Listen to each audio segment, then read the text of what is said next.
എല്ലാവരും ചോദിക്കുന്ന ലൊക്കേഷനാണ് JVC. ശരിയാണ്, കഴിഞ്ഞ 2 വർഷത്തെ ട്രാൻസാക്ഷൻ എടുത്ത് നോക്കുമ്പോൾ ഏറ്റവും കൂടുതൽ പ്രോപ്പർട്ടി ട്രാൻസാക്ഷൻ നടന്നിട്ടുള്ളത് ഈ JVCയിലാണ്. അതുകൊണ്ട് തന്നെ എല്ലാവർക്കും വേണ്ട ലൊക്കേഷനും JVC ആണ്. ഞാൻ JVCയുടെ ഒരു ചെറിയ ഐഡിയ നിങ്ങൾക്ക് പറഞ്ഞുതരാം.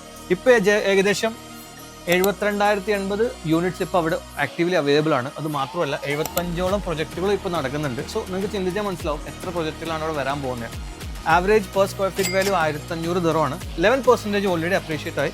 8.3% ഇപ്പോൾ ROI അവിടെ ജനറേറ്റ് ആവുന്നുണ്ട്. സോ ഈ ഒരു 75 ആക്റ്റീവ് പ്രൊജക്റ്റും കൂടി ഹാൻഡ് ഓവർ ആയി കഴിയുമ്പോൾ ഇത് ഓൾമോസ്റ്റ് സാച്ചുറേറ്റഡ് ആയി, സപ്ലൈ വളരെയധികം കൂടി. ഇനി അവിടെ ഒരു ഇൻവെസ്റ്റ് ചെയ്യുന്നത് ശരിക്കും അത്രയും നല്ലൊരു സജസ്റ്റീവ് അല്ല. പക്ഷെ അതിനേക്കാൾ ബെറ്റർ ആയിട്ടുള്ള ഒരുപാട് ലൊക്കേഷൻസ് ഈ ദുബായിൽ തൊട്ടടുത്ത് തന്നെ ഉണ്ട്.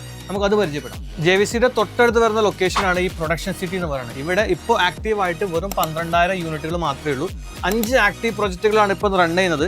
PSF എന്ന് പറയുന്നത് 1,250 ദിർഹംസ് മാത്രമല്ല 8.9% ഓൾറെഡി അപ്രീഷിയേറ്റഡ് ആയിട്ടുണ്ട്. 7.9% നമുക്ക് ROI ജനറേറ്റ് ആവുന്നുണ്ട്. നമ്മൾ ഈ JVC വെച്ച് കമ്പയർ ചെയ്യുമ്പോൾ ഈ ഒരു ഡിസ്റ്റൻസ് കാണുന്നില്ലേ, ഇതൊരു ഹൈ വേവ് ലെങ്ത് ആണ്. ഇത്രയും ഇവിടെ ഇൻവെസ്റ്റ് ചെയ്യുന്ന ആൾക്കാർ ഇനി പ്രോഫിറ്റ് ഉണ്ടാക്കാൻ പോകുന്നുണ്ട്.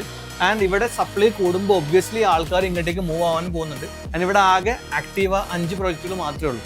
സോ ഡിമാൻഡ് വളരെ കൂടുതലുമാണ്, സപ്ലൈ വളരെ കുറവാണ്. സോ ഇൻസ്റ്റെഡ് ഓഫ് JVC ഇവിടെ നമ്മൾ ഇൻവെസ്റ്റ് ചെയ്യുകയാണെങ്കിൽ ചിലപ്പോൾ നമുക്ക് കൂടുതൽ റിട്ടേൺസ് ഉണ്ടാക്കാൻ വേണ്ടി പറ്റും. കൂടുതൽ ഡീറ്റെയിൽസ് നിങ്ങൾക്ക് അറിയണമെങ്കിൽ, അവിടുത്തെ പ്രൊജക്റ്റുകളെ കുറിച്ച് അറിയണമെങ്കിൽ വേഗം താഴെ കാണുന്ന നമ്പറിൽ വിളിച്ചോ, നമുക്ക് സംസാരിക്കാം.